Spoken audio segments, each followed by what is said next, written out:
किसान भाइयों, अभी जो गर्मी है, अप्रैल का महीना है, बढ़ रही है। अभी अलर्ट भी जारी हुआ है कि अगले 10 दिनों में टेम्परेचर 45 क्रॉस करने वाला है। तो ऐसे में अपनी फसलों को किस प्रकार से बचाएं, क्या ध्यान रखें, और जो फसलें जमाव पर हैं उनके लिए क्या प्रावधान हम लोग अपने कर सकते हैं। तो नमस्कार किसान भाइयों, मेरा नाम दीपांशु है। मैं सरदार वल्लभ भाई Patel university of agriculture and technology में बीएससी ऑनर्स एग्रीकल्चर की डिग्री कर रहा हूं, और आपको समझाऊंगा किस तरीके से हम लोग अपने खेत में इस समय गर्मी के समय में बचाव कर सकते हैं। तो देखिए, सबसे पहले बात करते हैं उन किसानों की कि जो लोग सब्जी उगाते हैं और जो लोग अभी कुछ ना कुछ बो रखे हैं। जैसे सब्जी में बात करें, जो किसान अभी धनिया उगा रहे होंगे तो वो धनिया 2-3 टर्म में उगाते हैं। जैसे एक बार उगा दी, उसका दूसरे का बीज बो दिया, एक जमाया उसको, एक की हार्वेस्टिंग कर रहा है, दूसरे का बीज तब तक तैयार हो रहा। तो ऐसे में बहुत ही ज़्यादा ज़रूरी हो जाता है कि हम उसमें नमी जो है मेंटेन करके रखें। नमी बहुत मेन बात आ जाती है नमी की। अगर नमी नहीं होगी तो वो जो धनिया आप बो रखे हैं वो जमाव नहीं करेगा, धनिया का कोई भी सीड हो। तो इसमें करने के लिए सबसे अच्छा आप इसमें अपना सकते हैं मल्चिंग।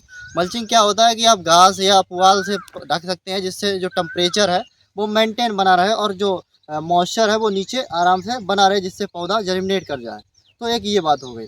दूसरी बात, जो किसान भाई हमारे सब्जियां उगाते हैं, जो किसान भाई को डेली मतलब जल्दी जल्दी सिंचाई करनी पड़ती है, क्योंकि सब्जियों में पानी की मात्रा ज़्यादा देनी पड़ती है, तो इसलिए इसमें सिंचाई की आवश्यकता ज़्यादा होती है। तो इनको भी करना क्या रहता है कि पौधों के आसपास जो भी जगह है उसे ढक के रखना चाहिए, घास से, पुआल से, जो भी आपके पास पत्तियां हैं तो उनसे आप ढक के रखेंगे जितना ज़्यादा, उतना ज़्यादा आपको देखने को मिलेगा कि सिंचाई कम करनी पड़ रही है और जो वाटर लॉसेस है वो भी बच रहा है। ये तो बात हो गई किसान भाइयों की। मैं आपको ये भी बता सकता था कि वो पीछे दिखा दीजिए, जो ग्रीन हाउस बना हुआ है, पॉली हाउस बना हुआ है, नेट हाउस बना हुआ है, इनमें जो है छोटे किसान हमारे इन चीज़ों को अफोर्ड नहीं कर पाते हैं। इनमें खर्चा ज़्यादा आता है, 3-3, 4-4 लाख का खर्चा आता है, जिसमें मान लो नेट हाउस तो किसान बना सकता है, लेकिन बड़े लेवल पे बनाना भी एकदम से सही नहीं है। तो इन चीज़ों को ना बताते हुए अभी हम इस चीज़ पे बात कर रहे हैं कि हम लोग जर्नली कर क्या सकते हैं अपने खेत में। इस समय हीट वेव शुरू होने वाली है, तो इन पे बचाव के लिए तो पहला मल्चिंग में हमने बात कर ली। अब दूसरा बात करते हैं कि अगर आपकी फसल खड़ी है, मान लो अपने नीचे की नमी संरक्षित कर रही है, अब जो पौधा खड़ा है उसमें धूप लग रही है, उसमें जो बाष्पोत्सर्जन हो रहा है, इवोपोरेट हो रहा है, जो उड़ रहा है उसमें, तो होता क्या है कि इसको बचाने के लिए हम लोग अपने खेत में प्रयोग कर सकते हैं पोटेशियम का। पोटेशियम क्या होता है, ये बहुत ही अच्छा तत्व है, क्योंकि ये प्राइमरी न्यूट्रिएंट में आता है और पौधे के लिए इतना ये लाभदायक होता है कि ये रोग प्रतिरोधक क्षमता, उसमें फल फूल निकलना, उसके जो ये जो बाहरी फैक्टर होते हैं, जैसे सर्दी हो गई, गर्मी हो गई, हीट वेव हो गई, इनको बचाने के में बहुत मदद करता है। तो आप इसको मार्केट में एमओपी के रूप में भी आता है, पोटेशियम नाइट्रेट के रूप में भी आता है।